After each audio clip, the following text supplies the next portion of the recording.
Bom dia a você que está acompanhando a gente aí do outro lado. Desculpa pela falha técnica que sofremos, tivemos que interromper um momento a nossa entrevista, mas agora já está tudo resolvido. Vamos lá. Retomando aqui, essa é a nossa série de entrevistas com os candidatos à presidência do Fluminense. Já entrevistamos Mário Bittencourt, Celso Barros e hoje encerramos com Pedro Abad. Pedro, bom dia. Obrigado mais uma vez por estar aqui com a gente. E vou repetir a pergunta que foi interrompida no momento que você estava respondendo. Como é que está a expectativa para a eleição? Como é que foi participar dessa campanha? É a sua primeira eleição? Enfim, fala um pouquinho desse momento que você está vivendo. Rafael, a campanha foi muito boa, foi muito difícil, muito dura, muito trabalhosa. Nós viajamos, como eu disse, diversas cidades do país, né, conversando com os torcedores, ouvindo crítica, ouvindo sugestão. Teve também o trabalho dentro do clube, né, com o sócio que frequenta, que pratica esporte olímpico. E nós fomos agregando apoios à nossa candidatura, apoios importantes, né? Pedro Antônio, Departamento de Esporte Olímpico, a FluSócio, meu grupo de origem, os grupos MR21, enfim, vários grupos que vieram junto com a gente entendendo que essa candidatura é a mais adequada para o Fluminense. Eu estou numa expectativa muito boa, estou muito confiante para sábado. Sábado vai ser um dia muito importante na vida do sócio tricolor, vai ser a primeira eleição com a presença do sócio futebol. E eu gostaria muito que o sócio fosse votar, comparecesse ao clube, vivesse essa atmosfera que é muito interessante, é um dia muito importante para o Fluminense. Como o Pedro falou, enfim, repetindo, no sábado o Fluminense vai eleger o presidente para 2017, 18 e 19. Você, sócio que tem direito a voto, exerça o seu direito, é saudável, é bacana. E hoje, quem ainda está em dúvida ou quem não está em dúvida, enfim, o Pedro vai apresentar as propostas dele, tirar algumas dúvidas. Mande suas perguntas, por favor, você é parte fundamental disso aqui. A gente vai ler as suas perguntas. Bom, enquanto ninguém manda pergunta, eu começo. Pedro, você tem falado muito ali nas suas entrevistas anteriores que você pretende mudar o futebol, a forma como o futebol está estruturado, como ele funciona hoje em dia. O que você está pretendendo? Explica melhor pra gente. Rafael, a questão é a seguinte, hoje a gente tem um modelo de fazer futebol que personifica demais em uma pessoa o poder de montar o elenco, de tomar as decisões, né? Cria-se a figura exclusiva do gerente executivo de futebol e ele toma todas as decisões. Naturalmente, quando você tem uma cabeça só pensando, você tem uma propensão muito maior a erro. Então a minha proposta é você ter um grupo de pessoas pensando isso, sob a tutela do presidente do clube e do vice-presidente de futebol, que defendem o interesse do clube financeiramente e analisando a atuação do profissional. Então, o poder político, no caso eu e o vice-presidente de futebol, vamos determinar a estratégia para o futebol e esses profissionais vão executar, né? Em conjunto, o gerente da base e o gerente profissional e o treinador e mais algum outro profissional que atue numa função específica, como se fosse preparação mental, às vezes preparação física. Tudo isso faz parte do grupo que tem o poder decisório na montagem do elenco. Eu acho que assim fica muito mais difícil uma contratação ser errada, né? Erros acontecem, é normal você errar uma vez ou outra, mas eu acho que nesse modelo você erra muito menos e você faz um time muito mais forte. Bom, nesse modelo, então, a gente teria pelo menos 5 cabeças pensando Pelo no menos futebol. 5 cabeças. De 5 a 7, não mais do que isso, para não engessar. O presidente, no caso você, Isso, o o vice-presidente vice-presidente de futebol, um gerente da base, Isso. o gerente do profissional Isso. e o treinador. Isso, podendo ter algum outro profissional de preparação física ou mental para auxiliar com informações. Entre gerente da base, gerente do futebol e o vice-presidente de futebol, você já tem algum nome definido? Olha, o gerente da base é o Marcelo Teixeira, ele está trabalhando hoje no clube, ele vai continuar, ele vai ficar muito mais próximo do profissional também. E o técnico, eu particularmente gostaria muito que fosse o Roger. A gente já começamos a bater um papo e depois de sábado, quando eu for eleito, a gente vai dar seguimento a essa conversa. O gerente executivo de futebol, a gente tem algumas opções, mas aí eu realmente prefiro esperar passar, porque algumas opções nossas estão empregadas, então não cabe citar para não ter nenhum tipo de problema para esses profissionais. Quanto à vice-presidência de futebol, eu não sei exatamente o nome, tá? Mas assim, eu vejo com muito interesse algumas pessoas que já estão no clube também, que têm proximidade com o elenco do profissional hoje, para fazer uma ligação entre as pessoas que estavam e as que vão chegar. entendeu? Mas eu não posso dizer o nome ainda do vice-presidente de futebol. Claro. O gerente executivo, então você falou que ainda não pode falar, está Sim. empregado. Já tem 2 nomes na cabeça, já se não for um, vai ser outro. Ou seja, não vai ser o Jorge Macedo. Nesse modelo exatamente não. Não estou dizendo que o Jorge não vai estar no futebol, mas esse modelo precisa ver exatamente onde ele vai encaixar. Uhum. E você, bom, você está falando do Roger Machado, seu treinador sonho, né, e que você já conversou com ele. Qual foi o retorno que o Roger te deu? Ele está disponível? Ele está interessado em trabalhar no Fluminense? Existe a possibilidade de você eleito já anunciar o Roger assim que eleito? Não, assim que eleito não. A gente está conversando. O Roger é uma pessoa muito estudiosa. Ele inclusive não está no Brasil. E as conversas avançaram no sentido que ele é muito identificado com o Fluminense. Ele tem interesse efetivamente um dia trabalhar no clube. E se eu for eleito no sábado, certamente nós vamos dar andamento mais forte a essa questão para poder fechar essa negociação e dar início ao trabalho. Se não for com ele, a gente vai para outras opções. Perfeito. Bom, já estamos recebendo perguntas dos leitores. Obrigado, mandem mesmo, a gente vai ler. E por enquanto são todas muito focadas no futebol, nos jogadores. Enfim, é normal, o torcedor quer saber de contratações, o torcedor quer saber se o time vai ser forte em 2017. Então, ó, o Jansen Júnior pergunta: Pedro, já tem negociações com jogadores de peso para 2017? Eu emendo com o Júlio Santos. Abade, teremos um time de futebol forte? Certamente teremos um time de futebol forte e a minha proposta é fazer a montagem do elenco de uma forma mais equilibrada. De forma que você primeiro use aquilo que a gente tem dentro de casa, que serve, que pode efetivamente ocupar um lugar no elenco. Depois a gente vai ver quais são as necessidades e aí a gente vai atrás do mercado para buscar esse jogador. Não faz sentido eu, como presidente, dizer qual é o jogador A, B ou C. Isso foge àquilo que eu entendo de futebol. Eu não sou profissional, eu posso ter minhas preferências, mas quem vai dizer qual é o jogador mais adequado são os profissionais. De qualquer forma, eu posso garantir para os leitores que a gente vai ter um time muito forte, né, que a gente já começa a pensar no elenco para o ano que vem, e a gente precisa também correr atrás daquele jogador-chave, aquele jogador que as pessoas chamam de ídolo, aquele jogador cascudo. O Fluminense sempre teve esse tipo de jogador e com certeza o nosso time vai ter. Isso aí a gente já está olhando. Mais uma vez, falar nome, jogador A ou jogador B, até atrapalha a negociação, né, porque gera uma expectativa muito grande, mas você pode ter certeza que o time do Fluminense vai ser um time muito forte ano que vem. Já há uma conversa com... Não, com atleta nenhum. Com atleta nenhum. Nenhum. E você tem uma ideia de posições que carecem de reforços. A torcida reclama sempre muito da zaga, reclama que desde a saída do Fred não há um jogador que tenha se fixado ali como referência. O que você pensa setorizadamente a respeito do elenco? Eu te diria que no elenco como um global ele é bastante desequilibrado. A gente tem muitas peças para uma posição e não tem para outras.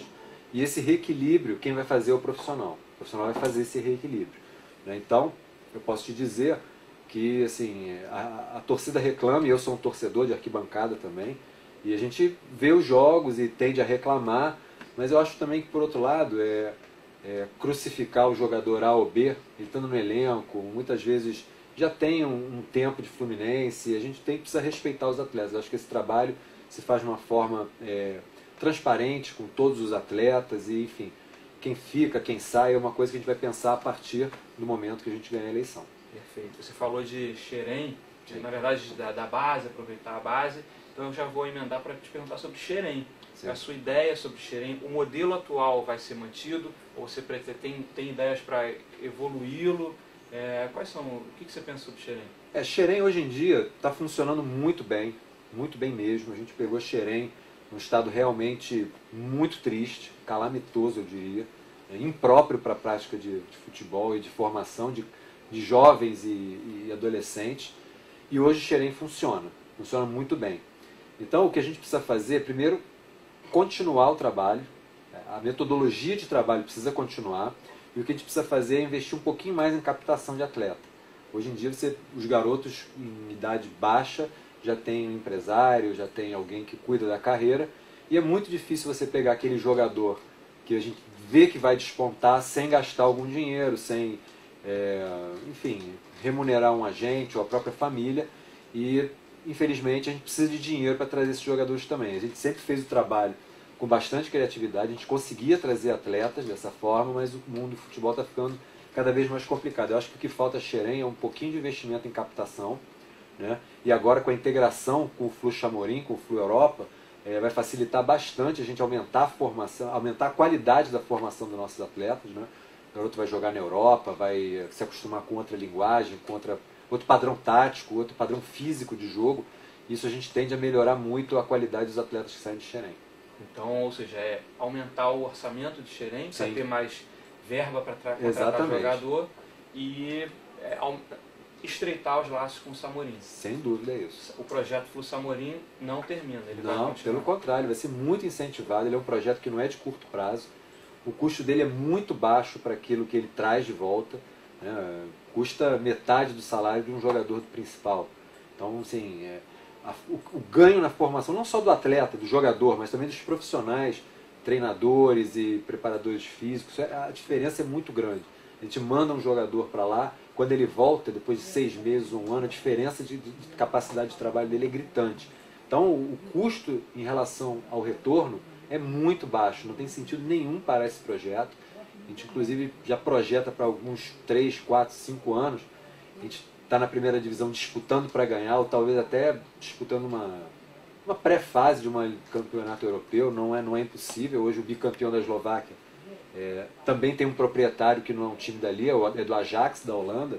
Eles são os bicampeões eslovacos. Então é um projeto muito interessante. O Santos agora está planejando copiar, só que não na Eslováquia, em Luxemburgo. E isso é uma tendência que os clubes vão ter que adotar. O Fluminense foi pioneiro e agora que a gente conseguiu implementar de verdade, não tem sentido nenhum em parar com isso. Você, tanto ontem quanto anteontem, a gente recebeu perguntas de leitores falando que, olha, Xerém é legal, o projeto merece aplausos, mas a gente não tem revelado grandes talentos. Que o último, os torcedores têm falado que o último foi o Marcelo. Depois disso vieram bons jogadores de talento, mas não jogadores extra classe. O que você acha que ficou faltando para dar esse pulo do gato? Olha, Rogério, até para esclarecer um pouco também, a base não serve só para gerar o extra classe, né? A base serve para formar jogadores para o profissional e para o mercado. Às vezes a gente não percebe que quando a gente traz um jogador da base para compor o elenco, a gente está deixando de gastar dinheiro com esse jogador para trazer lá de fora. Então a gente consegue usar esse recurso para investir num atleta de ponta. Muitas vezes a gente consegue jogadores não para serem titulares de imediato, mas para serem bons reservas que depois viram titular. O extra classe, o extra série, acontece uma vez na vida, outra na morte. É cíclico, é eventual. Não tem como gerar extra classe todo ano. Isso é muito difícil de acontecer. O que importa é que a base seja capaz de formar jogadores para o elenco principal. A gente investe durante vários anos naquele jogador e a gente espera que ele vai dar retorno lá na frente. Então, quando ele dá o retorno lá na frente, aí aquele investimento está voltando quando a gente não precisa gastar dinheiro com um jogador que está fora do clube. Perfeito. Aproveitando ainda que a gente está falando de jogadores revelados em Xerém, o Eduardo Olívio enviou aqui a preocupação deles com relação ao Scarpa, que é um jogador muito cobiçado pelo mercado, e aí ele está te perguntando, Gustavo Scarpa em 2017 vai ser vendido para pagar o CT, por exemplo? Olha, Rogério, o mundo do futebol é muito dinâmico, a nossa intenção é continuar com o Gustavo Scarpa por quanto tempo ele quiser jogar no Fluminense. Muitas vezes o próprio jogador também tem interesse de dar seguimento à sua carreira, isso é normal, todo jogador tem um sonho de jogar na Europa, enfim. A gente pretende segurar o máximo que puder, enquanto puder a gente vai ficar com ele, porque ele já está muito identificado com o clube. As manifestações dele nas redes sociais são sempre de exaltar o Fluminense, enfim, ele já acompanhando o treinamento, ele fica depois dos treinamentos batendo falta, se aprimorando, é um jogador que a gente gosta muito. Então enquanto for possível ficar com ele, a gente vai ficar. Bacana. Mas então também não tem como garantir a permanência dele até dezembro do ano que vem. Isso aí o tempo vai dizer. O tempo vai dizer, é muito incerto, às vezes aparece uma proposta excelente para a própria vida dele e para o clube também, aí a gente tem que analisar, é caso a caso. Perfeito. Bom, o Eduardo Olívio, ele além de perguntar do Scarpa, só para não ser injusto com o Eduardo, ele também perguntou sobre patrocínio master. Sim. Enfim, vamos antecipar então um pouquinho essa pergunta logo. Pedro, o que justifica ainda não termos um patrocínio master? Bom, Rafael, as empresas que resolvem investir uma quantidade de dinheiro desse tamanho, né, do tamanho da exposição que o Fluminense dá, precisa fazer parte de um orçamento de marketing dessas empresas. Não é assim, no meio do ano, que a empresa começa a disponibilizar recursos para investir em marketing. Então, a nossa pressa, muitas vezes, não é a mesma pressa dos parceiros, né? Então, a gente realmente tentou diversas parcerias e muitas delas não davam o valor adequado à camisa do Fluminense, né? Porque uma vez que você fecha um contrato por um valor baixo, fica difícil para o mercado depois aceitar um preço mais alto por essa mesma camisa. Então a gente tem tido cuidado de valorizar a marca Fluminense. Nós fizemos o que a gente chama de degustação, que é expor a marca na camisa por 1 ou 2 jogos, para a empresa ter a noção do quanto volta em exposição botar a camisa do Fluminense. E existem negociações com 2 empresas, né, que até onde eu sei, me disseram, e temos também a possibilidade de ser patrocinados pela Caixa Econômica Federal, né? Aqueles jogos que nós estampamos a marca na camisa, eles serviram para que o Fluminense tivesse um contrato esse ano de 2016 com eles, que é o que permite que nós sejamos capazes de estar no orçamento deles para o ano que vem. Então é uma forma de garantir que a gente tem mais uma opção de patrocínio master para o ano que vem. Você pretende manter essas negociações que já estão em curso com a Sem Caixa, dúvida. TCL e a Huawei? Eu não sei exatamente qual é a outra empresa. Eu sei que a TCL estava negociando, não sei que pé está, realmente estou fazendo campanha, não tem mais essa noção. Mas, assim, há um tempo atrás, sim, havia negociação com a TCL, e a Caixa é essa situação que eu te expliquei. A outra empresa eu realmente não sei. Perfeito. Tem muitos leitores perguntando sobre um assunto curioso. Por exemplo, o Felipe Blanco Lozelli, perdão, Felipe, se não foi seu sobrenome. Abad, e o reconhecimento do nosso Mundial prometido pelo Peter? E aí eu vou emendar com o próprio Felipe. Ele depois comentou que o Peter afirmou que vai se encontrar com o presidente da FIFA e oficializar o nosso Mundial. Será que ele afirmou isso só para ganhar votos? O que você pode dizer para o Felipe? Bom, o que eu posso dizer, até onde eu sei dessa questão do Mundial, o Palmeiras fez, há muito tempo atrás, o Fluminense e o Palmeiras se juntaram para tentar fazer em conjunto esse reconhecimento dos 2 mundiais. Parece que o Fluminense não teria pago aos profissionais que estavam fazendo na época, e o Palmeiras avançou sozinho, né? Através de um amigo em comum, eu particularmente já mantive um contato inicial no sentido de retomar esse trabalho com esses profissionais, dado que uma parte grande já foi feita por causa do trabalho com o Palmeiras. Então, o que eu posso dizer é que eu vou retomar esse trabalho quando eu for eleito. Eu sei também, ouvi que o Fluminense chegou a mandar alguém à FIFA para tentar avançar nesse processo, mas eu realmente não sei te dizer em que pé está isso. Eu não tenho participado nos últimos meses por causa da campanha. Para quem, por um acaso, não sabe do que a gente está falando, é a Copa Rio. É a Copa Rio de 52, em que o Fluminense empatou com o Corinthians na final de 2-2 e se sagrou campeão. E a gente está tentando que esse campeonato seja reconhecido como o Campeonato Mundial de 1952. Porque ele contou com a Porque ele contou exatamente o Peñarol, que era a base da seleção campeã mundial de 50 do Uruguai, o Grasshoppers da Suíça, o time da Áustria também, um esquadrão fortíssimo, enfim, o Sporting de Portugal, Corinthians, enfim, eram diversos times muito importantes da época, e a qualidade do campeonato era equivalente mesmo a de um mundial, né? Todos os jornais da época diziam que o Fluminense era o campeão mundial, né? Então a gente vai buscar esse reconhecimento para colocar lá fazer justiça com essa taça que a gente conquistou.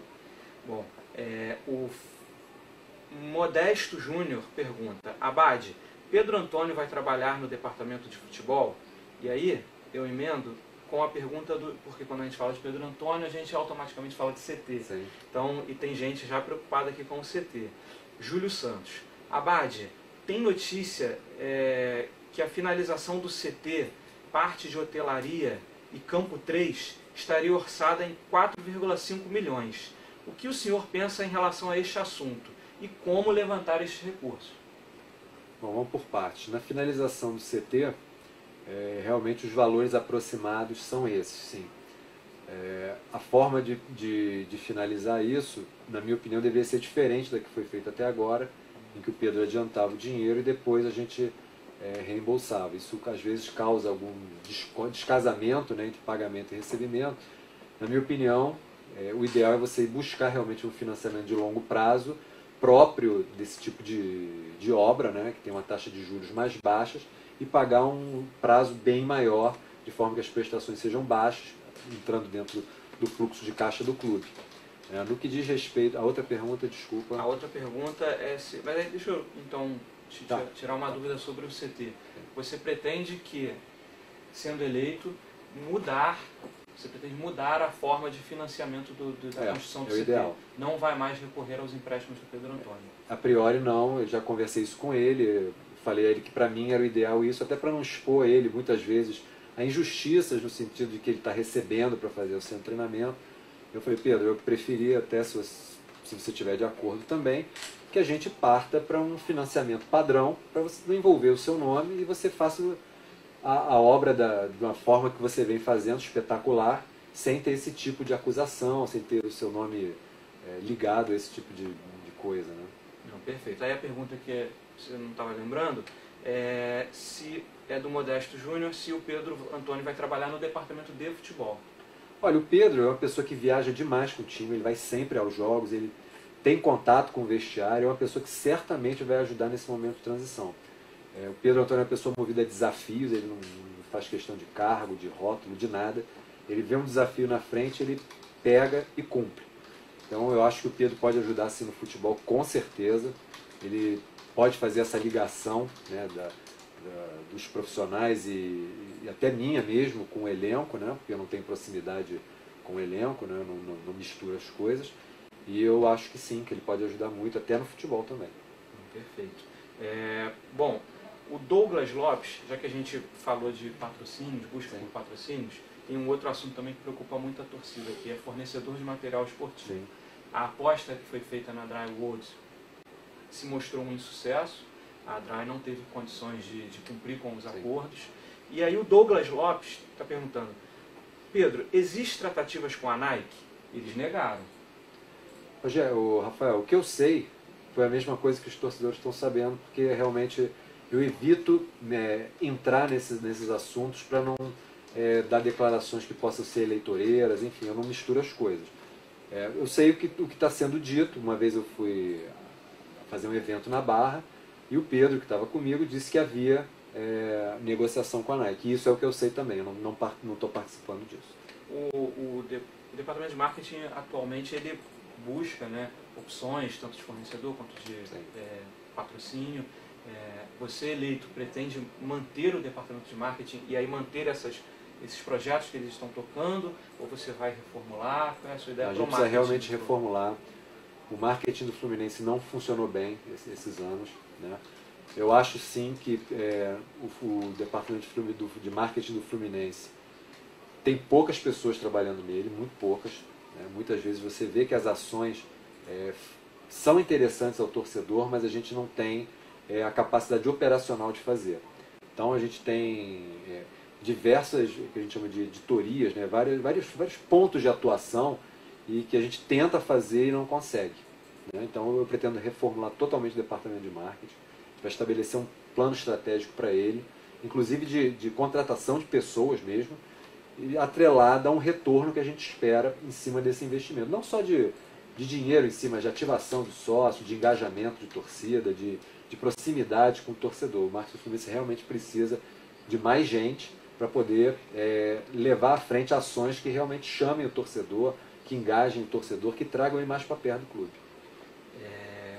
Perfeito. Tem aqui vou voltar a um assunto que a gente já tocou, que é treinador. Sim. Pelo visto está preocupando bastante o torcedor do Fluminense.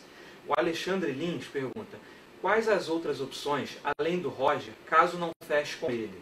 E aí eu vou emendar o seguinte, talvez você não tenha um nome para dar de plano B, mas pelo menos de perfil, porque o Fluminense nos últimos anos ficou muito conhecido por apostar.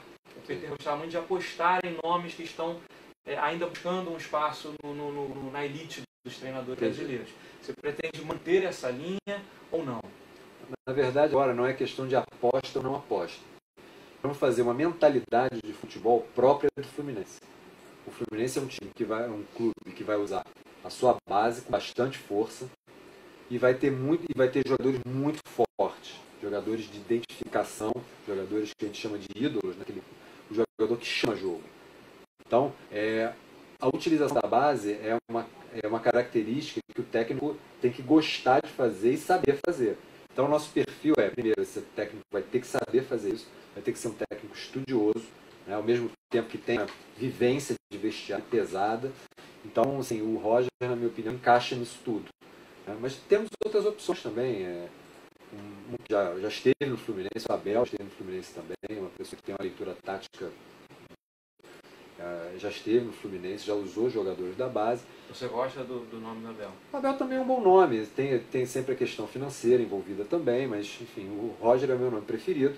Mas a gente tem outras opções também guardadas que a gente vai analisar de acordo com o andamento das negociações. Perfeito. A gente falou de futebol, do elenco, a gente falou de Xerém e do CT. E aí tem um outro assunto também que está muito em voga, que é estádio. Sim. Agora, no evento de lançamento da sua candidatura, Sim. o Peter anunciou um projeto de estádio, um memorando de intenções para a aquisição de um terreno. Bom, queria que você explicasse melhor sobre esse projeto. Ele é de longo prazo, né? Então é importante deixar claro para o torcedor em que momento o estádio pode começar a ser construído e uma preocupação que eu considero importante, que é como viabilizar. Um estádio hoje em dia, se eu não me engano, o Pedro Antônio mesmo já falou que custaria entre 400 ou 500 milhões de reais. E a gente vive num momento de crise financeira, está difícil de captar dinheiro. Como viabilizar o estádio? Olha, Rafael, primeiro que esse projeto ele deu um primeiro passo agora. Né? Existe uma área que não pode ser construída, mas já pôde no passado. Então, cabe ao Fluminense fazer um trabalho junto à prefeitura de mostrar que o projeto para toda a área, não só para aquele terreno específico que seria do Fluminense, é interessante para a Barra da Tijuca e para o Rio de Janeiro como um todo. A partir desse momento, que houver esse convencimento por parte da Prefeitura, da Câmara de Vereadores, é autorizado a mudança do potencial de urbanização, de construção, e aí aquele terreno passa a ser edificável. Então não é só a área do estádio, não, mas sim todo o entorno. Todo o entorno, exatamente. E aí, a partir desse momento, o Fluminense recebe 60 mil metros quadrados no terreno. Né? A partir daí, a partir do momento que isso acontece, é que nós partimos efetivamente para iniciar os trabalhos relativos ao estádio. Projetos arquitetônicos, projetos de execução, enfim. O conceito dele, que é o mais importante, é um estádio totalmente voltado para estádio mesmo, não é uma arena. Quando você monta uma arena, você encarece muito o projeto. Né? Então, às vezes, as estimativas de preço a gente trabalha com valores mais baixos, né? Entre 250 a 300 no máximo. Né? 250 a 300 milhões. Milhões, claro. E aí a gente tem várias fontes de financiamento. Primeiro, na minha concepção, nós vamos ter um setor de cadeiras para serem vendidas, cadeiras cativas. Né? Então, o torcedor vai poder comprar parcelado durante a obra um determinado número de cadeiras. Isso já vai matar mais da metade, 55%, 60% que a gente espera. Né? Tem também a possibilidade da gente já iniciar o projeto ligado ao nome de uma empresa, que a gente chama de naming rights. Então, não deixar acontecer o que aconteceu com o Corinthians, né, que apareceu Itaquerão, e aí é muito difícil você ligar uma outra empresa, um outro nome a esse estádio. Então aí a gente já conseguiria mais uns 15% a 20% fazendo um contrato de mais longo prazo com essa empresa. E o restante é buscar uma empresa que já sabe explorar o estádio, que financiaria o restante em troca de percentual de receita por um determinado tempo. E aí a gente tende a usar pouquíssimo ou quase nada de dinheiro do Fluminense. Vocês estão construindo também o CT. Essa obra do estádio, ela só começaria após a conclusão do CT? Ou você acha que é possível tocar as duas obras ao mesmo tempo?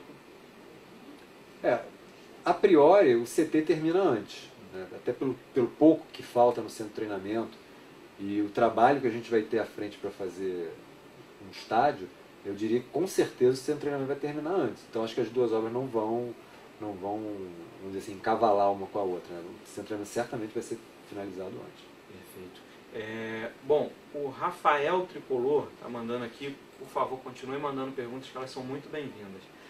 Abad, qual será a sua prioridade de título? Brasileiro, Libertadores, Copa do Brasil ou Carioca? Terá um projeto voltado exclusivamente para uma determinada competição? A nossa obsessão é de sempre, é Libertadores, é o título que a gente tem que ganhar, né? Mas para chegar lá tem passos intermediários, que são Copa do Brasil, Sul-Americana ou Brasileiro. Nós tem que entrar para ganhar todos que puder, né? Priorizar um ou outro, isso acontece durante o ano, circunstancialmente. Às vezes o clube pode estar numa posição ruim num campeonato, ou que não aspire mais nada e esteja bem na outra, a gente prioriza. Mas, a priori, o Fluminense não abre mão de nenhuma frente, né? Vai para dentro, vai para ganhar todos, né? E aí, ao longo da passagem do ano, a gente vê qual é a maior, o campeonato que a gente tem mais possibilidade de chegar ou de conquistar, ou de chegar a uma Libertadores. E aí depois de conseguir a vaga para a Libertadores, a gente faz um planejamento especial para disputar e ganhar esse torneio. Quando a gente fala de campeonatos, aí vem Carioca, Primeira Liga, e a gente já lembra do relacionamento do Fluminense com a Federação e com a CBF. Como é que você pretende, como é que você viu o relacionamento do clube tocado pelo Peter durante esses anos, e como é que você pretende tocar o relacionamento institucional do Fluminense com a Federação? Eu vi nesses 6 anos uma dificuldade muito grande de relacionamento com a Federação. A Federação também, em vários momentos, a meu ver, prejudicou o Fluminense, alguns direitos que ele tinha, e o enfrentamento foi necessário, muitas vezes. Então eu entendo que o que norteia a atuação do clube é o interesse do Fluminense. Se o Fluminense estiver sendo prejudicado ou atacado em algum direito, a gente vai ter que também partir para o enfrentamento. Mas a priori o diálogo sempre é melhor, são presidente do Fluminense com o presidente da federação, e tem que sempre tentar haver o entendimento, né? O confronto, o ataque é sempre quando não existe mais nenhuma possibilidade de resolver conversando. A priori a gente tenta conversar. Se não for possível, a gente defende o Fluminense. A Maria Odília Paiva pergunta, o Fred vai voltar? O Fred é um ídolo, assim, acredito que tenha sido difícil para todo mundo a saída dele, né? Um jogador que passou 7 anos no clube, um ciclo muito vitorioso. Mas o que é mais importante é que o Fluminense segue a vida dele, né? O importante é que o Fluminense tenha os seus ídolos sempre dentro de campo. Se vai ser o Fred, se vai ser outro, volto a dizer, os profissionais vão decidir. Não só com base em quem foi o Fred, condições contratuais, circunstâncias, como o atleta está rendendo, enfim, é um conjunto de fatos e dados que tem que ser analisado na hora da montagem do elenco. Mais importante, volto a dizer, do que ter exatamente o Fred, é você ter um jogador grande, que a gente chama de jogador grande, né, cascudo, que fala com o juiz, que segura o time quando o time está inseguro. Isso é importante, entendeu? Se é o Fred ou se é outro, a gente vai analisar na montagem do elenco. Mudar um pouco de assunto. O Rubens Langsdorff, ele toca num assunto que foi muito delicado para você durante a sua campanha, que é o seguinte, que é a questão da Receita Federal. Abad, você é impedido de ser presidente por ser auditor fiscal. Isso é o que o Rubens está falando. E aí ele pergunta, o Rubens até é um pouco irônico aqui, significa que você vai ser rainha da Inglaterra? Quem será o seu Jackson Vasconcelos? Bom, só para a gente esclarecer aqui a questão abordada pelo Rubens, o Pedro ele é auditor da Receita Federal, né, há 21 anos. 21 anos. Né, e antes de lançar a sua candidatura, o Pedro fez uma consulta para saber se não havia conflitos de interesses em assumir as duas funções, ser auditor e ser presidente do Fluminense. A Receita respondeu para ele que não havia problemas, desde que ele não se envolvesse nas negociações com órgãos públicos. Perfeito. Não é isso?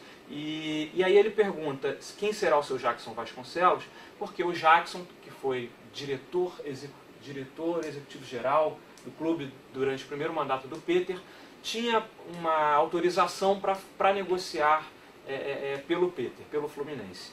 Então, Pedro, explica melhor essa questão. Você é tão comprometedor assim essas restrições feitas pela Receita? E quem que vai assinar por você nos casos em que você não pode? Rafael, na verdade, não existe impedimento nenhum. Tá? Acho que a pergunta do leitor já começou errada, a partir do momento que ele afirma que eu estou impedido de ser presidente do Fluminense. O que existe é justamente uma recomendação de eu não participar, não representar o clube perante um órgão público. Tá? Está aqui com a gente também o meu vice-presidente geral, Cacá Cardoso, que é a pessoa que está apta a me representar o Fluminense nessas negociações também. Então, eu quero deixar o tricolor totalmente tranquilo, não existe nenhum prejuízo ao desenvolvimento das ações do clube por essa questão. Tá? É natural que no processo eleitoral as pessoas tentem confundir o leitor ou o eleitor em geral, fugindo do que é o principal, que são as propostas, que é a nova forma de ver futebol, que é a forma de um plano de gestão profissional como um todo para o clube. E essas questões acabam aparecendo. Eu já tentei, e com bastante êxito, mostrar que essa situação não traz nenhum tipo de prejuízo ao Fluminense, mas elas voltam e a gente está pronto sempre para mostrar. E ressaltando mais uma vez, não existe nenhum tipo de prejuízo para o clube. Se houvesse algum prejuízo, seria para mim, pessoa física, que perderia meu emprego. E além disso, eu me obrigo a ter uma gestão compartilhada de poder entre as pessoas. Eu sou obrigado a transferir parcela do poder para outras pessoas. Isso é a garantia de que não existe personalismo, que não existe autoritarismo. E, de qualquer maneira, a estratégia é sempre minha. Eu sou presidente, eu respondo por tudo, mas tem pessoas que vão me ajudar em vários pontos dentro do projeto Fluminense para os próximos 3 anos. Para o leitor ter ciência, enfim, quando a gente fala de não poder assinar ou negociar com órgãos públicos, o que isso significa na realidade do Fluminense? Bom, por exemplo, patrocínio master, o Fluminense andou exibindo a marca da Caixa na camisa, a Caixa é um banco estatal. Negociação em 2017 com a Caixa, caso ela ocorra e o Pedro seja eleito, o Pedro não pode negociar pelo Fluminense. Então, nesse caso, vai ser o Cacá. É isso? Cacá. Outros casos, Maracanã, a concessão ela está cedida, mas o Maracanã, o tempo todo o Fluminense vai, de vez em quando, negociar com o governo estadual. Nesse caso, é o Cacá. Cacá. Perfeito. E tem outros casos, mas enfim. Alguns casos menores, mas sim, é importante. Devo ressaltar para você, Rafael, que isso já é corriqueiro nos clubes. Né? Dificilmente o presidente vai à Receita Federal para ver um parcelamento. Sempre alguém vai fazer. Isso é muito comum. O que é mais importante é qual é a forma e qual é a estratégia para cada assunto. Como é que aquele assunto é pensado? Como é que o patrocínio é pensado? Isso tudo é feito internamente. Ir àquele local ou participar de uma reunião, muitas vezes, não é o mais importante. Mas, de qualquer maneira, eu tenho uma pessoa extremamente qualificada para isso, que é o Cacá. Uma pessoa com muita experiência. Né? Foi muito bom que ele estivesse comigo e nós vamos fazer uma dupla muito interessante nesse sentido.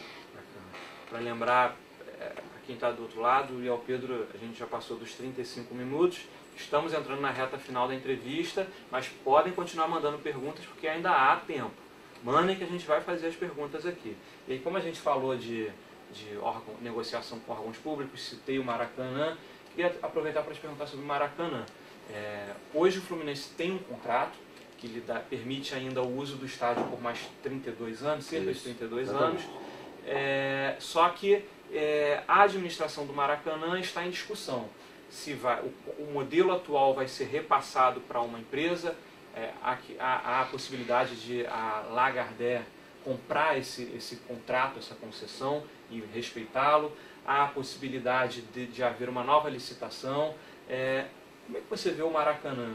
Principalmente você que a sua gestão pretende construir um novo estádio, você pretende cada vez mais distanciar o Fluminense do Maracanã, ou quer continuar com esses 32 anos pela frente? O que você quer falar sobre o assunto? Na verdade, a gente está diante de duas possibilidades. Ou uma nova empresa adquirir a concessão, ou um novo edital. Né? Se houver uma nova empresa que adquira a concessão, nosso contrato continua de pé, e aí a gente tem o Maracanã por mais 32 anos. Né? Se houver um outro edital, aí a gente vai ter que analisar o que está sendo proposto, tentar participar efetivamente da montagem do novo edital e para aí sim se posicionar diante da nova realidade. De qualquer maneira, independente do estádio novo que venha a ser construído, o Maracanã sempre vai ser importante para jogos de porte muito maior. Né? Jogos com 60, 70 mil pessoas não é o padrão de estádio que eu penso para o Fluminense, por exemplo. Então o Maracanã não vai ser abandonado. Na nossa cabeça ele vai servir como o palco para os jogos de apelo muito maior, né? Enquanto os demais jogos a gente jogaria no estádio. Mas a gente tem um futuro imediato, que é agora, que é 2017, que a gente tem que jogar. Então a gente pretende realmente usar o Maracanã, né? E usar Edson Passos também, que gerou uma química muito boa. Né? Os jogos contra os times de menor investimento no Carioca certamente são deficitários, né? No Maracanã. A gente pode deslocar eles para Edson Passos, né? Enfim, usar em conjunto os dois até o dia que a gente efetivamente puder ir para o nosso estádio e sempre tendo o Maracanã como opção a qualquer momento. O contrato com o Edson Passos, se eu não me engano, vai até o meio do ano. Até o meio do ano. Então, pelo que você está falando e pelo que eu estou entendendo, a ideia é estender esse vínculo, continuar usando Edson Passos em jogos de menor porte. Edson Passos não tem a capacidade mínima exigida para jogos do Brasileiro. A gente precisaria adaptar. Esse ano nós jogamos lá por condições excepcionais, por causa de Olimpíada, que todos os estádios do Rio de Janeiro ficaram fechados. Então a gente conseguiu essa autorização para jogar independente do tamanho, da capacidade do estádio. Então, para utilizar em Brasileiro, a gente realmente precisaria avançar em algumas reformas e aí certamente a gente teria um prazo maior para utilizar Edson Passos. Perfeito. Bom, o Rafael Tricolor, que já fez uma pergunta agora, enfim, que bom, Rafael, pode continuar mandando. Ele toca num assunto também muito interessante. Abad, já que agora o Flu tem CT, o que você pretende fazer com o Campo das Laranjeiras? Na minha opinião, o Campo das Laranjeiras vai fazer parte do projeto Academia Laranjeiras. O que é o projeto Academia Laranjeiras? É um projeto que está ligado a Xerém, em que você forma um jogador cada vez mais identificado com o clube.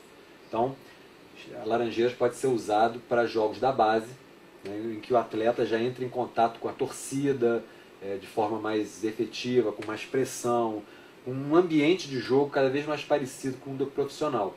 E aí privilegiando o sócio para assistir esses jogos, e até mesmo a gente pode integrar ele na visita ao museu interativo. Né? Você entra, visita o museu tem uma das laterais encostado na arquibancada, você pode fazer uma descida por ela, visita o campo e eventualmente sai até numa loja, como é feito nos estádios aí ao mundo afora. Né? Então eu vejo assim uma forma de a gente utilizar o potencial histórico de Laranjeiras e ao mesmo tempo potencial esportivo e até com geração de renda também.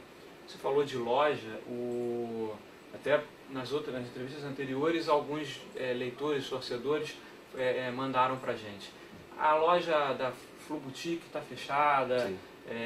Como é que vai ser essa gestão de franquias? O que vocês estão pretendendo? Acho que o torcedor está muito insatisfeito com relação a isso. Ele está querendo comprar material, comprar camisa, ou está encontrando loja fechada, ou não está encontrando material. Como é que vocês vão dar? Qual vai ser a atenção que vocês vão dar para esse assunto? Rafael, primeiro que a situação econômica do país já não é boa. Então a gente vê não só no que diz respeito à venda de material esportivo, mas em toda a atividade econômica, muitas lojas fechando. Você vai até a shoppings, que eram locais pouco suscetíveis a isso, com muita loja disponível.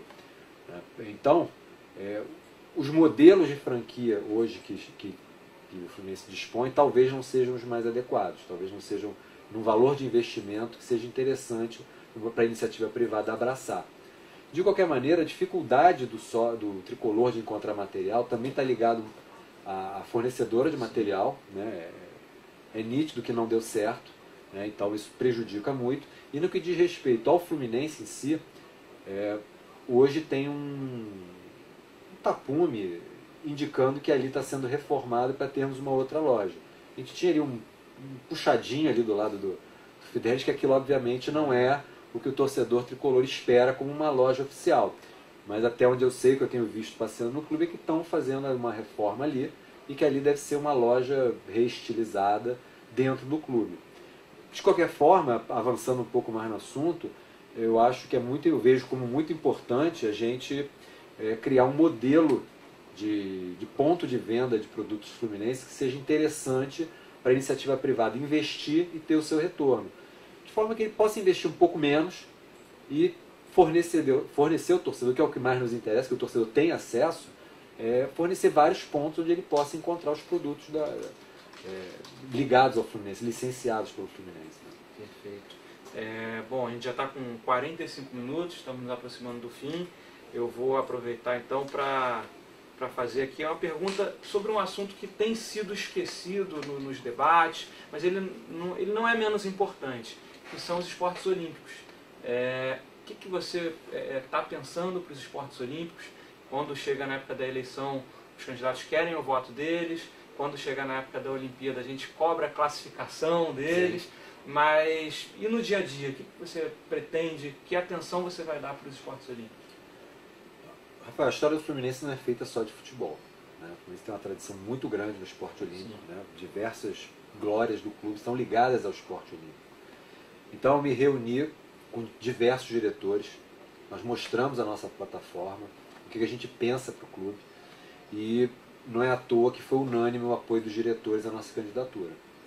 Posteriormente a isso, me reuni com uma outra comissão de 5 diretores, onde nós estipulamos todas as diretrizes para o clube, em termos de orçamento, em termos de participação do esporte olímpico nas receitas e nas despesas do clube. Então nós fizemos um rearranjo de alguns critérios que existiam até então, e agora a gente vai investir um pouco mais no esporte olímpico.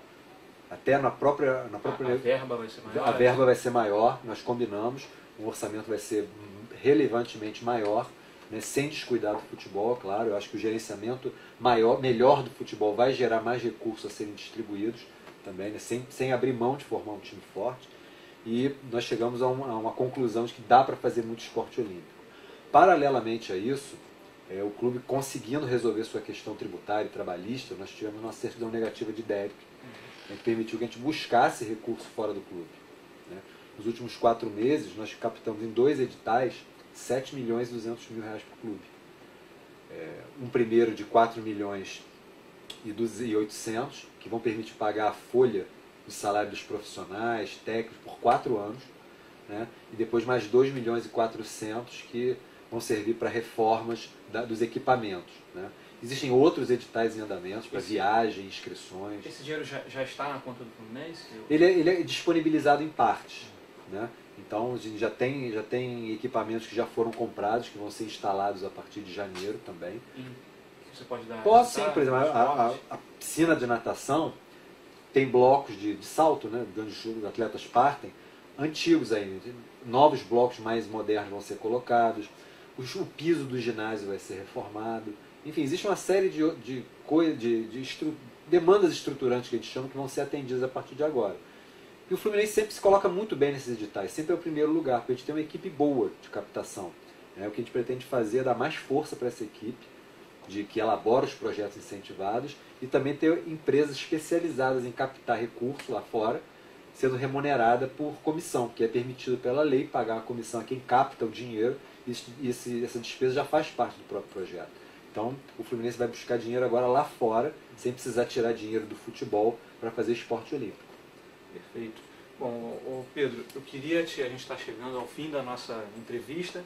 Eu queria te agradecer por ter aceitado o nosso convite. Foi muito bom você ter vindo aqui, a gente bater esse papo. Espero que tenha sido proveitoso também para quem está aí do outro lado, torcedor que vai votar. Antes de encerrar, eu vou dar a oportunidade para você dar as suas considerações finais, sim, dizer para o eleitor por que ele deve votar em você e não nos outros. Enfim, e se porventura a gente deixou algum assunto de fora e você faz muita questão de tocar nesse assunto, sinta-se à vontade. Rafael, eu queria te agradecer a oportunidade de estar aqui. Foi muito bom estar falando para o leitor do Extra, para o ouvinte, para quem estiver na internet. A mensagem que eu tenho para dizer é que no sábado a gente vai ter um dia histórico dentro do Fluminense. Vai ser a primeira vez que o sócio futebol vota. Nós estamos esperando que vocês venham mesmo, porque foi uma bandeira minha desde 2008, quando eu distribuía jornalzinho no Maracanã, tentando informar o sócio que era importante entrar dentro do clube, não só ficar dentro do estádio, mas entrar dentro do clube. Em 2009, nós fizemos um serviço de apoio ao torcedor em que a gente ia na casa ou no escritório da pessoa para fazer a associação dele, depois a gente devolvia a carteirinha, nós colocamos 1.200 sócios para dentro, nós mudamos completamente o quadro eleitoral do clube e em 2012 o sócio de futebol pode votar. Agora, gente, quem decide são os torcedores junto com os sócios. É muito importante que você esteja lá. E outra coisa também, agora a eleição vai ser com urna eletrônica, então você vai ter que digitar o número do seu candidato. E eu queria te lembrar que a Abade é o número 30. Você vai digitar 30 na urna eletrônica e vai ter o meu nome e o nome do Kaká, em nome de quem eu também quero agradecer a presença de vocês. Conto com vocês lá no dia 26, vai ser muito importante. Eu vou estar lá, Pedro Antônio vai estar lá, o presidente Peter vai estar lá, todos os diretores de esporte olímpico, a Flu Sócio, o MR21, o Kaká vai estar lá com a gente também. Procure a gente pode debater lá também, conversar, tirar dúvida e a gente está aí para isso, é para tocar um Fluminense forte nos 3 anos, um time de futebol vencedor, um clube com vida social pulsante, com esporte olímpico muito incentivado. A gente está com muita vontade de fazer um Fluminense cada vez melhor. Perfeito. Gente, muito obrigado mais uma vez. Obrigado, Pedro. Nada. Boa sorte no sábado. Samantha, mais uma vez aqui, dando conta de tudo para garantir a nossa transmissão. Obrigado. Obrigado, Kaká. Obrigado, Arthur. Todo mundo que está nos bastidores aí dessa entrevista. E a você, mais uma vez, sábado tem eleição.